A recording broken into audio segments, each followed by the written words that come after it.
اور ایک افراتفری پھیلی رہی پارٹی کے اندر، اور ایک جان ہو کر یہ تحریک کو نہ چلائیں، جس میں پاکستان کی اسٹیبلشمنٹ جو ہے وہ کافی حد تک کامیابی ہوئی۔ آج اڈیالہ کے باہر جو نعرے بازی ہوئی، ایک بڑی تعداد ورکرز کی پہنچی ہے۔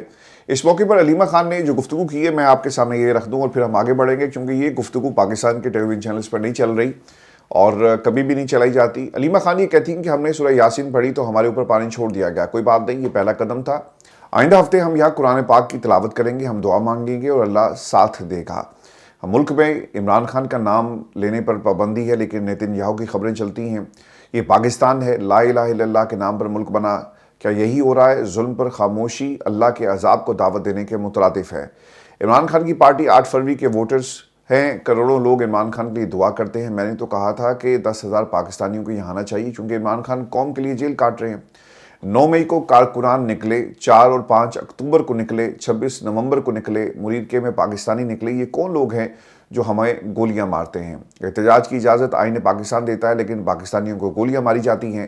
یہاں سڑک کے پاس سوسائٹی والے ایک شخص سے زبردستی زمین مانگ رہے تھے، وہ شخص اپنی زمین نہیں دے رہا تھا، اسے گولیاں مار کر قتل کر دیا گیا۔ وہ شہید ہے، پولیس والوں کو سب پتہ ہے، لیکن وہ خاموش ہیں اور گولیاں مارنے والے بڑے بڑے عہدوں پر بیٹھے ہوئے ہیں۔ اب انہوں نے ایک بات کی ہے، اس کی تو کوئی خیر کنفرمیشن نہیں ہے کہ شخص کون تھا، نہ ڈیٹیلز ہیں، لیکن یہ علیمہ خان کی آج میڈیا کے ساتھ انٹریکشن تھی۔ دیکھیں، یہ جو مذاکرات کا معاملہ ہے نا، پاکستان تحریک انصاف کو بھی یہ سوچنا پڑے گا کہ علیمہ خان نے تو آپ کے اوپر عدم اعتماد کر دیا۔ ان کی جو لاسٹ ملاقات تھی جب یہ نہیں کروائی گئی اور وہ چکری پہ گئی، تو انہوں نے کہا کہ تحریک انصاف اگر نہیں آتی تو کوئی بات نہیں، ہم اپنے بھائی کے لیے آئیں گے۔ پاکستان تحریک انصاف کو یہ سوچنا ہے کہ یہ صرف عمران خان سے ملاقات کا معاملہ نہیں ہے جسے آپ بہنوں کے ساتھ جوڑ کر ختم کر دیتے ہیں۔ آپ نے اگر کوئی اسٹریٹجی اپنانی ہے تو وہ آپ نے خود اپنانی ہے، اور اگر آپ کی ملاقات نہیں ہو رہی تو پھر آپ کیا کریں گے؟ ہر منگل کو آپ یہ کہتے ہیں کہ علیمہ خان کی ملاقات کروا دی جائے، کوئی پیغام آئے گا۔ پاکستان تحریک انصاف کی قیادت کیا کر رہی ہے؟ بیرسٹر گوہر صاحب جو وہاں پر گئے، انہوں نے کہا جی کہ میں آ گیا ہوں لیکن مجھے بھی ملنے نہیں دیا جا رہا۔ تو آپ جب کہتے ہیں نا کہ اگر آپ کا ایک سافٹ فیس ہے تو اس سافٹ فیس کو استعمال کریں، اپنے تعلقات کو اپنائیں۔ آپ جب یہ کہیں گے نا کہ دیکھیں جی ہماری اوپر جو تنقید ہوتی ہے لہٰذا ہم بات نہیں کریں گے، اور بہنیں بھی ہمارے اوپر تنقید کرتی ہیں، باقی لوگ بھی ہمارے اوپر تنقید کرتے ہیں، تو پھر آپ اس عہدے کو چھوڑ دیں۔ آپ کا یہ سافٹ چہرہ بھی کامیاب نہیں ہو رہا، یہ کسی کام کا نہیں ہے۔ اس سافٹ چہرے کو استعمال کریں۔ اگر واقعی آپ اس قابل تھے مذاکرات کی میز پر لوگوں کو لانے کے لیے تو جائیں، جا کر لے کر آئیں۔ کم از کم عمران خان سے ملاقات تو ہو سکتی ہے نا۔ اب عمران خان کی رہائی ہوگی یا نہیں ہوگی، لیکن آپ کا اس سافٹ چہرہ کم از کم ملاقات کے لیے تو کام آ سکتا تھا۔ لیکن لگتا یہ ہے کہ شاید ایک پلاننگ کے تحت یہ سافٹ چہرے بھی جو ہیں وہ اپنا کام دکھا رہے ہیں اور ان ملاقاتوں کو نہیں ہونے دے رہے۔ مثال کے طور پر بیرسٹر سیف کی ملاقات تو ہو جایا کرتی تھی ماضی میں، لیکن آج ان ملاقاتوں کو بھی روک دیا گیا، اور پاکستان کے اندر اسٹیبلشمنٹ کے ساتھ جن کے رابطے تھے وہ اپنا سافٹ چہرہ استعمال کریں۔ کوئی کبوتر اڑا رہا ہے، کوئی کہتا ہے کہ ہم بھیک مانگ رہے ہیں۔ عدالتی احکامات رولز کے باوجود ملاقات نہیں کرائی جا رہی۔ ہم ہر ہفتے آتے ہیں، یہاں کھڑے ہو جاتے ہیں، بھیک ہی ہوگی۔ اس تناظر میں بات کی تھی بھائی جان، اس تناظر میں نہیں آپ نے بات کی تھی، آپ نے مذاکرات کے نام پر بات کی تھی، باقی چیزوں کے تناظر میں آپ نے بات کی تھی، لیکن جب آپ پہ تنقید ہوئی تو آپ نے کہا نہیں میں نے ایسا نہیں ایسے کہا تھا۔ تو چلیں، آپ اپنا سافٹ چہرہ استعمال کریں، آپ بہت عقل کل ہوں گے، آپ کے پاس جو ہے ایک راستہ ہے، اس راستے کو استعمال کریں۔ کم از کم ملاقات آپ ہی کر لیں، ملاقات جا کر، اور عمران خان سے انسٹرکشن جو لے کر آئیں کہ 8 فروری کا جو احتجاج ہے کیا کرنا ہے، مذاکرات کرنے کہ نہیں کرنے۔ اپوزیشن لیڈر کا معاملہ ہے، پاکستان تحریک انصاف جو اس وقت کے پی میں حکومت کو جو رن کر رہی ہے، 4 کروڑ عوام کا آپ کے پاس مینڈیٹ ہے، لیکن آپ کو جو ہے وہ ایک ملک میں آپ کی اپنی فوج کا ایک ترجمان جو ہے وہ کہتا ہے کہ ہم اسے بات نہیں کریں گے۔ یار کچھ تو کرو، سافٹ چہرے نو استعمال کرو، لیکن یہ صرف اور صرف کیڑے نکالنے کے لیے اور ایک کنٹروورسی کریٹ کرنے کے لیے علیمہ خان ہو یا پھر سہیل افریدی، یہ پارٹی میں ان کا کردار ہے، اس سے زیادہ ان لوگوں کا کردار کوئی نہیں ہے۔ دوستو، ملاقات ختم ہو گئی ہے اور اب دھرنا جو ہے وہ دے دیا گیا ہے۔ تینوں بہنوں کا کارکنان سمیت فیکٹری ناکے پر دھرنا، اور دھرنے میں سلمان اکرم راجہ ہے، اون عباس بپی ہیں، شاندانہ گلزار ہیں، نعیم حیدر پنجوتا، مینا خان افریدی، شوکت بسرا موجود ہیں۔ اچھا، یہی چہرے آپ کو نظر آتے ہیں۔ مینا خان افریدی بھی آج آئے ہیں، لیکن اس کے علاوہ آپ کو کوئی لوگ جو ہیں وہ نظر نہیں آتے۔ رات سے جی کچھ گروپس کے اندر یہ بات ہو رہی تھی، اس پہ علی حمزہ نے کہا کہ میں نے کسی کو نہیں روکا اڈیالہ جانے کے حوالے سے، لیکن کچھ لوگوں کے بارے میں بتایا جاتا ہے کہ گروپس میں انہوں نے یہ کہا کہ ہماری ذمہ داری نہیں ہوگی کہ اگر وہاں پہ کوئی گرفتار ہو جاتا ہے۔ اچھا، مجھے ایسا لگتا ہے کہ جن لوگوں پہ کیسز بنے ہوئے ہیں نا، ان کو یہ پیغام بھیجا جاتا ہے کہ یار جب تک تم اچھے بچے بن کر اور ہماری باتوں کے اوپر عمل کر کے نہیں دکھاتے نا، تمہارے کیسز اسی طرح چلیں گے۔ اور بہت ساری ایگزامپلز ایسی موجود ہیں جہاں پر یہ ہوا، پریس کانفرنسز کی کیسز نہیں ہوئے۔ یعنی اگر آپ نے پریس کانفرنس کر دی، آپ کو کلین چٹ مل گئی، اگر آپ نے عمران خان کو غدار کہہ دیا تو آپ سب سے بڑے محب وطن ہوں گے۔ یہی ہوا نا پاکستان کے اندر۔ تو ان لوگوں کے ساتھ بھی وہی سلوک ہو رہا ہے۔ میں آپ کو انفارمیشن کی بنیاد پر بتا رہا ہوں کہ جن لوگوں کے اوپر کیسز ہیں ان کو پیغام بھیجا جاتا ہے کہ آج بیانات بدلو، پارٹی میں رہ کر ہمارے لیے کام کرو، بیانیے تبدیل کرو، تو پھر دیکھو تمہیں کوئی کچھ نہیں کرے گا۔ اور یہ اسی سلسلے کی کڑی ہے جب لوگوں کو روکا جاتا ہے۔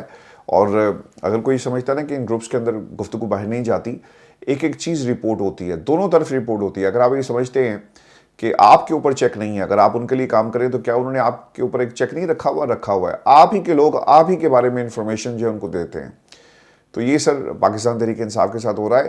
تحریک انصاف کی قیادت کو آج کا جو اگر کہا جائے کہ واٹ از دا ٹیک اوے، تحریک انصاف کی قیادت کو سلمان اکرم راجہ اور باقی لوگوں کو یہ سوچنا ہوگا کہ P T I as a party کہاں سٹینڈ کرتی ہے۔ علیمہ خان تو کہتی ہے کہ آپ نے آنے آئے نہ نہیں آنا نہ آئے، ہم اپنے بھائی سے ملیں گے۔ تو پاکستان تحریک انصاف کیا کرے گی؟ وہ جماعت جو پورے ملک کی نمائندہ جماعت ہے، وہ آج ایک ملاقات کے سلسلے میں رکی ہوئی ہے۔ یار آپ لوگوں کے سافٹ چہرے ہیں نا، آپ ان کو استعمال کر لیں۔ دیکھیں عمران خان سے ملاقات کریں۔ ولی امین گنڈا پور جس کے لیے 3 گھنٹے دروازے کھولا کرتا تھا کوئی شخص، آج جا کر اسے پوچھے نا، وہ کبوتر اڑانے کے لیے۔ یہ بریسٹر صاحب جسے اگر کابینہ میں کوئی حصہ نہیں ملا تو کہے گا میں بات نہیں کروں گا۔ تو یہ وہ لوگ تھے جنہیں پارٹی کے اندر پلانٹ کیا گیا، اور آپ دیکھ لیں کہ وہ یا پلانٹ ہوئے یا پھر انہوں نے مناسب نہیں سمجھا کہ وہ عمران خان کی جنگ لڑ سکے۔ تو آج ان کے حالات آپ کے سامنے ہیں۔ دوستو آج نا پاکستان میں D G I S P R کی پریس کانفرنس، اس پریس کانفرنس میں ایک چیز بڑی واضح ہو گئی کہ رانا ثناءاللہ جو مذاکرات کی بات کر رہے ہیں 5 بڑوں کا جو انہوں نے حوالہ دیا ہے، یہ صرف ایک جھوٹ کا پلندہ ہے، اور یہ صرف انگیجمنٹ کا معاملہ تھا کہ ان کو انگیج کرو، کنفیوز کرو، آپس میں لڑاؤ، اور اسی طرح ان کو ٹرک کی بتی کے پیچھے لگا کر وقت جو ہے وہ ٹالا جائے، دھکا دیا جائے، اور 8 فروری سے پہلے ہم نے یہ کام کرنا ہے۔ آپ دیکھ لیں کہ پاکستان تحریک انصاف 8 فروری کے حوالے سے سہیل افریدی کے علاوہ کوئی پالیسی آپ کو نظر آ رہی ہے؟ کوئی پالیسی موجود نہیں ہے۔ یہ بریسٹر، یہ جو گوہر ہے، یہ کس مرض کی دوا ہے؟ اس نے کیا کرنا ہے پارٹی کے ساتھ؟ یہ ملاقاتوں کے لیے یا پھر پارٹی پر تنقید کرنے کے لیے؟ تو یہ کنفیوژن اور اس کے ساتھ ساتھ انگیجمنٹ، یہ معاملات آپ کو نظر آتے ہیں۔ بریسٹر گوہر کا معاملہ اپنی جگہ، لیکن رانا ثناءاللہ صاحب نے جو 3-4 روز پہلے ایک سٹیٹمنٹ دی تھی کہ 5 بڑے مذاکرات، نواز شریف نے بات کی شہباز شریف سے، شہباز شریف نے پاکستان کی اسٹیبلشمنٹ سے بات کی، اور آصف علی زرداری صاحب بھی آن بورڈ ہیں کہ پاکستان تحریک انصاف سے بات ہو۔ تو یہ صرف اور صرف انگیجمنٹ اور وقت کو دھکا دینے والی بات ہے۔ اس سے زیادہ آپ کو کوئی اس کے اندر حقیقت نظر نہیں آئے گی، کیونکہ آج کی پریس کانفرنس میں تمام پردے ہٹا کر پاکستان کی تحریک انصاف کی قیادت کے اوپر تنقید کی گئی۔ سہیل افریدی پر بھی تنقید ہوئی، جو جیل میں قیادت ہے عمران خان، ان کے اوپر بھی تنقید ہوئی، پوری پارٹی کے اوپر تنقید ہوئی، اور پھر وہ سوشل میڈیا اکاؤنٹس جو باہر سے آپریٹ ہوتے ہیں، یعنی ہر لیول پر، ہر لیئر کے اوپر تنقید ہمیں اس پریس کانفرنس میں نظر آئی۔ D G I S P R نے جو باتیں کی ہیں، میں کچھ اس میں سے آپ کے ساتھ شیئر کر دیتا ہوں، چونکہ وہ 2-2.5 گھنٹے کی غالباً پریس کانفرنس تھی جو پورے پاکستان نے دیکھی، دنیا نے دیکھی۔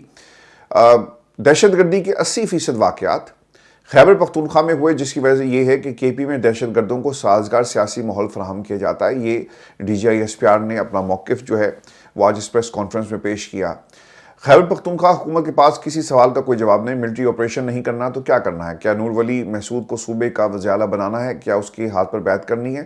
میرا خیال ہے کہ یہ زیادہ ہو گیا، اور پاکستان کی عوام، 4 کروڑ عوام کی ایک نمائندہ حکومت ہے، اور اس نمائندہ حکومت کے پیچھے ایک مینڈیٹ ہے۔ جب آپ ایسی باتیں کریں گے تو اس سے ایک نفرت پھیلے گی، اور لوگ آپ کو نا اس پریس کانفرنس کے تناظر میں دیکھیں گے کہ یار دیکھو ہمارے صوبے کی قیادت کے اوپر تنقید، اور یہی ہوگا نا۔ اچھا، یہ جو ڈیجیٹل فٹ پرنٹس ہوتے ہیں دوستو، یہ بڑے خطرناک ہوتے ہیں۔ ماضی میں تو اخبارات آج آپ کو نہیں ملیں گے کہ اس وقت کا جو لکھاری تھا، جو صحافی تھا، وہ بھٹو کے بارے میں کیا لکھ رہا تھا، کیا رپورٹ کر رہا تھا، جنرل ضیاء کے بارے میں کس صحافی نے کیا کہا۔ مشکل ہے، آپ کو وہ آرکائیوز میں جا کر یا ان کے اپنے جو اخبارات ہیں ان کی لائبریریز میں جا کر دیکھنا پڑے گا۔ لیکن یہ جو ڈیجیٹل فٹ پرنٹس 10 سال پرانے ہیں، ان کو ذرا اٹھا کر دیکھیں. کچھ ایگزامپلس ہم نے اکٹھی کی, میں آپ کے سامنے رکھوں گا کہ دہشت گردوں سے کون مدد مانگ رہا تھا اور دہشت گردی ملک کے اندر کس طرح سے ہو رہی تھی 2010 میں, اور شہباز شریف صاحب نے ماضی میں کیا کہا, اور انٹرنیشنل جریدوں کی خبریں ہیں. لیکن جو سب سے امپورٹنٹ معاملہ اس کے اندر یہ ہے کہ خیبر پختونخوا میں ملٹری آپریشن کے حوالے سے سر ایک جرگہ ہوتا ہے. اس جرگے میں کون کون لوگ شامل تھے؟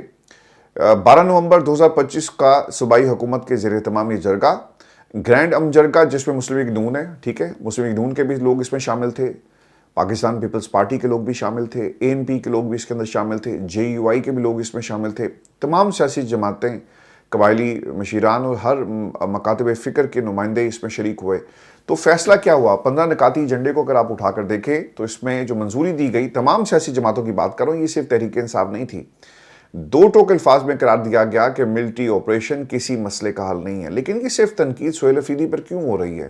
وہ اسٹریٹ موبلائزیشن کی تیاری کر رہا ہے, اور جو راستہ عمران خان کا راستہ, اس پر آپ کو سہیل افریدی چلتا ہوا نظر آئے گا. اس راستے پہ آپ نے کبھی علی امین گنڈا پور کو نہیں دیکھا ہوگا.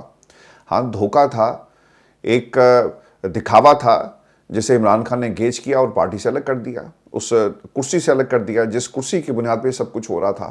تو پاکستان تحریک انصاف کو اپنی ایک پالیسی دینی پڑے گی. یہ نہیں ہو سکتا کہ آپ کہیں کہ تحریک تحفظ پاکستان نے مذاکرات کرنے مینڈیٹ عمران خان نے ان کو دیا اور ملاقات کا معاملہ علیمہ خان کا ہے. آپ بطور جماعت پاکستان تحریک انصاف کیا کر رہے ہیں, اس بارے میں ایک واضح پالیسی سلمان اکرم راجہ یا بریسٹر گوہر ان لوگوں کو دینی چاہیے, باقی قیادت کو بھی ایکٹیو ہونا چاہیے. ایک جملہ انہوں نے کہا کہ ان کے اوپر حملہ کیوں نہیں ہوتا. یار کیوں ہو کسی پر حملہ؟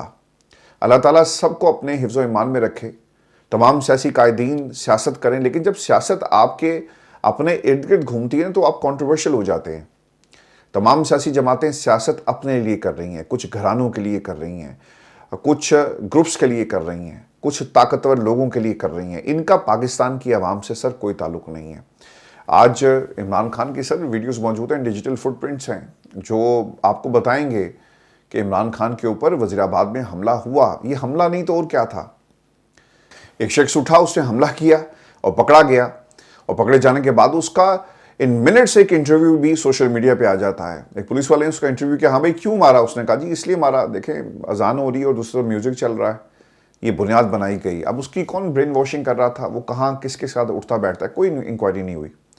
عمران خان کا انٹرویو تک نہیں کیا گیا, تفتیش میں شامل تک نہیں کیا گیا. عمران خان کو کس پہ شک تھا, آپ نے اس کو FIR کا حصہ نہیں بنایا, خود ہی فیصلہ کر دیا, سب کچھ ہو گیا. اگر خدا نہ خواستہ عمران خان کی جان چلی جاتی تو پھر کیا ہونا تھا؟ ملزم نوید کے بارے میں کہا جاتا کہ ایک بندہ جی ایسا تھا جس کا یہ خیال تھا کہ یہ اسلام کو فالو نہیں کرتے, اس لیے اس نے قانون کو ہاتھ میں لیا اور ریاست نے اس کو سزا دے دی اور یہ معاملہ ٹھپ ہو جانا تھا. اور پھر ایک اور پاکستان کی تاریخ کے اندر جو سانحہ, اس کو دبا دیا جاتا, جیسا بے نظیر اور اس سے پہلے جو کچھ ہوا خان لیاقت علی خان کے ساتھ. تو یہ ایک طریقہ کار ہے.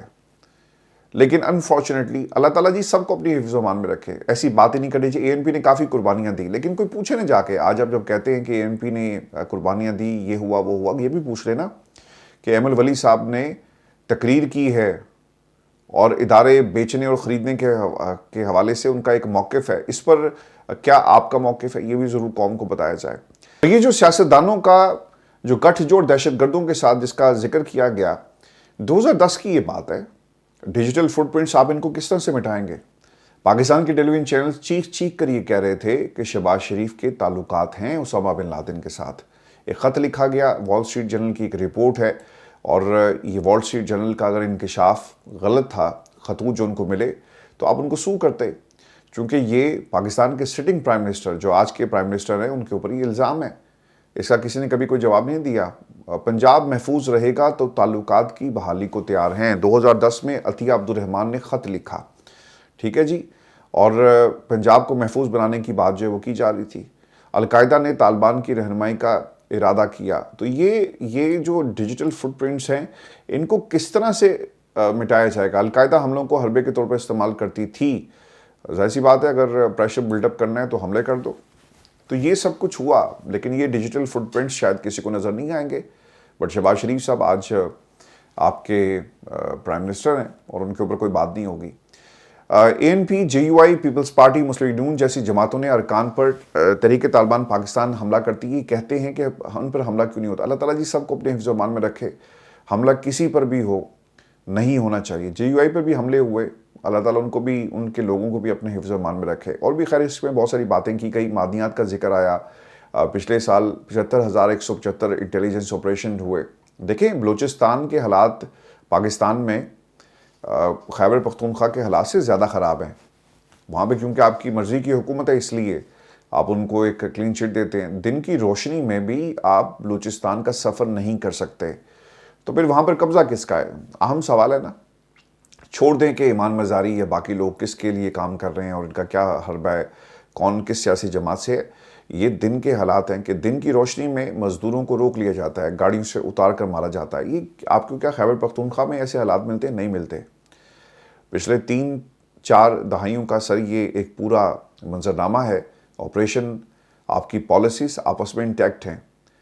پاکستان میں سر آپ نے ایک پوری نسل تیار کر دی ہے, اور وہ لوگ جو ایک مائنڈ سیٹ تھا, یا پھر جنہوں نے اپنے پیاروں کو اپنی آنکھوں کے سامنے مرتے ہوئے دیکھا اور جو قربانی دیتے آ رہے ہیں, ایک نسل نے قربانی دی, دوسری نسل قربانی دے رہی ہے, تیسری نسل قربانی دینے کے لیے تیار بیٹھی ہے, تو وہ سوال تو ضرور کریں گے نا کہ یار ہمارا کیا قصور ہے, ہم بھی پاکستانی ہیں.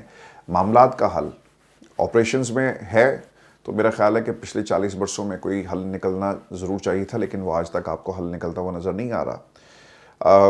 آپ کو میں خبر یہ بھی دے دوں کہ ڈیرہ اسماعیل خان میں سابق وزیر اعلیٰ خیبر پختونخوا من گنڈا پور, ان کو کبوتر رکھنے کا شوق ہے. انہوں نے ایک کبوتر بازی کا ایک مقابلہ کا اہتمام کیا, جس میں مختلف علاقوں سے ایک ساتھ درجنوں کبوتروں کو فضا میں چھوڑا گیا. اس ایونٹ کا مرکزی مقام چوگلا ڈیرہ اسماعیل خان کو قرار دیا گیا. دیکھیں اب آپ کبوتر ہی اڑائیں, کیونکہ اگر آپ چاہتے تو سہیل افریدی کے ساتھ جا کر کھڑے ہوتے اور میک شور کرتے کہ ان کی ملاقات ہو جائے, کوئی راستہ نکالتے. لیکن اب آپ کبوتر ہی اڑائیں گے جس طرح باؤ جی کبوتر اڑا رہے ہیں. وہ بھی کسی کام کے نہیں ہیں, آپ بھی کسی کام کے نہیں ہیں. دوستو ایک اور میں خبر جو امپورٹنٹ ہے مذاکرات کے حوالے سے, آج جو رانا ثناء اللہ صاحب ہیں ٹیلی ویژن چینل پہ بیٹھے ہوئے تھے, تو انہوں نے کہا کہ شہباز شریف صاحب نے پاکستان کی اسٹیبلشمنٹ سے بات کی اور پھر ان کو اعتماد میں لیا گیا. لیکن آج کی پریس کانفرنس ہمیں یہ بتاتی ہے کہ کسی کو کوئی اعتماد میں نہیں لیا گیا. اور آج آپ دیکھ لیں کہ پاکستان میں DGI-SPR کی پریس کانفرنس جو ہوئی ہے, اس کے بعد میرا نہیں خیال کہ کوئی مذاکرات ہوں گے, اور کوئی مذاکرات کے حوالے سے سنجیدہ ہے. اب یہ ٹرک کی بتی کے پیچھے آپ کو لگائیں گے, 8 فروری ان کا ٹارگٹ ہے. اس کے بعد مزید کوئی کیس کھولا جائے گا, مزید کوئی اگر حکومت میں تبدیلی ہوئی یا کس نے کوشش کی, تو یقیناً یہ جو سیاسی راستے نواز شریف صاحب بیانات دلوا کر کھلوانا چاہتے ہیں, ان کو استعمال کیا جائے گا. اور عین ممکن ہے کہ اڈیالہ کسی کا نام لیے بغیر آپ کہیں کہ اڈیالہ والوں کو بھی ہم نے آن بورڈ لینا ہے, مذاکرات کی بات کریں. لیکن مجھے ایسا لگتا ہے کہ اچکزئی کے ذریعے شاید یہ راستے کھولے جا سکتے ہیں, کیونکہ نواز شریف اور اچکزئی کے آپس میں تعلقات جو ہیں, سیاسی تعلقات ہمیشہ سے رہے اور راستے انہوں نے ہمیشہ ایک دوسرے کو دیے. تو یہ راستہ یہاں سے کھل سکتا ہے. لیکن دیکھنا یہ ہوگا کہ 8 فروری کے بعد, چونکہ کچھ لوگوں کا یہ خیال ہے کہ شہباز شریف صاحب کے ستارے گردش میں ہیں اور یہ حکومت شاید تبدیل کی جا سکتی ہے. لیکن آج کی پریس کانفرنس کے بعد جہاں پر ہم کھڑے تھے 2 سال پہلے, آج بھی ہم وہیں پر کھڑے ہیں, اور مزید اختلافات پاکستان تحریک انصاف کے اندر ہمیں نظر آ رہے ہیں. میں دوستوں آپ کو یہ خبر یہ بھی دے دوں کہ پارلیمانی سیکریٹریٹ کے ذرائع یہ بتاتے ہیں کہ قومی اسمبلی کے اسپیکر آئندہ ہفتے شروع ہونے والے قومی اسمبلی کے اجلاس میں نئے قاعدے حزب اختلاف کا تقرر عمل میں لانے کے لیے باقاعدہ کارروائی کا آغاز کریں گے. انہیں حزب اختلاف کے 78 ارکان کے دستخطوں کی انفرادی طور پر تصدیق کرنا پڑے گی. اس سلسلے میں انہیں ہر رکن سے الگ الگ بالمشافہ ملاقات کر کے باور کرنا ہوگا کہ قاعدے حزب اختلاف کے طور پر تقرر کے لیے انہوں نے جس پر دستخط کیے, کیا وہ رضاکارانہ طور پر تھے یا انہیں یہ دستخط جو ہیں زبردستی ان سے کروائے گئے. اسپیکر آفیسر کا یہ موقف ہے کہ ہو سکتا ہے کہ ان کو زبردستی یہ دستخط کروانے پر مجبور کیا گیا ہو. تو یہ ایک معاملہ اس کے اندر آپ کو نظر آئے گا. میں آپ کو ایک اور خبر بھی دے دوں, شہباز شریف صاحب نے $3 ارب قرض کو رول اوور کرنے کی درخواست کریں گے. خبر یہ آ رہی ہے. اور وزیر اعظم شہباز شریف مجموعی طور پر $3 ارب مرکزی بینک میں ڈپازٹ کرائے, اور جو کہ بیلنس آف پیمنٹ کے لیے استعمال کیے ہیں. $1 ارب کا قرض جنوری کے دوسرے ہفتے کے دوران میچور ہو رہا ہے, اور $1 ارب کے ایک اور قسط جنوری کے تیسرے ہفتے میں میچور ہو جائے گی, جس کا رول اوور کرنے کے لیے درخواست کی جائے گی. دکھ کی اور تکلیف کی بات ہے کہ جب بھی ہم خبریں آپ کے پاس لے کر آتے ہیں اس میں قرضہ ہی نکلتا ہے, دہشت گردی نکلتی ہے, لوگوں کو مارو پکڑو, واٹر کینن, یہ سب کچھ نکلتا ہے.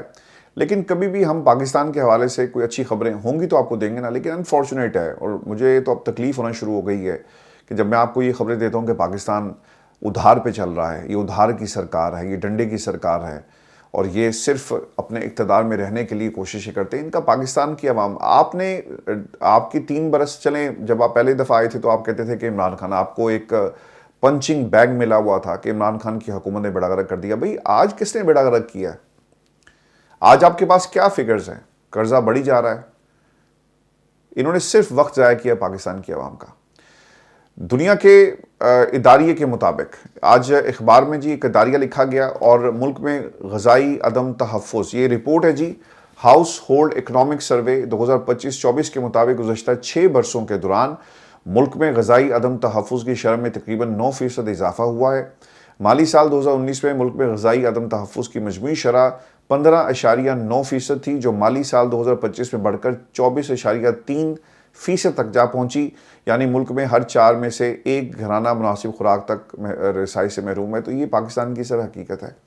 آپ کو آخر میں یہ خبر دے دیں کہ ملک میاں علی اشفاق کا جی لائسنس جو ہے اسے بحال کر دیا گیا ہے, اور لاہور ہائی کورٹ میں یہ درخواست تھی اور انہوں نے اس کو بحال کر دیا. اور میاں علی اشفاق صاحب یہ کہتے ہیں کہ اگر میں چاہتا تو اپنا لائسنس 2 منٹ میں بحال کروا سکتا تھا, لیکن میں کورٹ میں اس لیے آیا کہ باقی وکلا کے لیے ایک مثال ہو, اور ان کو پتہ چلے کہ لائسنس معطلی کا اختیار ایگزیکٹو کمیٹی کے پاس نہیں بلکہ ڈسپلنری کمیٹی کے پاس ہے, جو سنے بغیر فیصلہ نہیں کرتی. تو ایک میاں علی اشفاق صاحب کا لائسنس جو ہے جی وہ بحال ہو گیا ہے. دوستو یہ ہماری آج کی ویڈیو تھی. اپنے کمنٹس ضرور بھیجیے گا, چینل کو سبسکرائب کرنا مت بھولیں. مجھے اجازت دیجیے, اللہ نگہبان.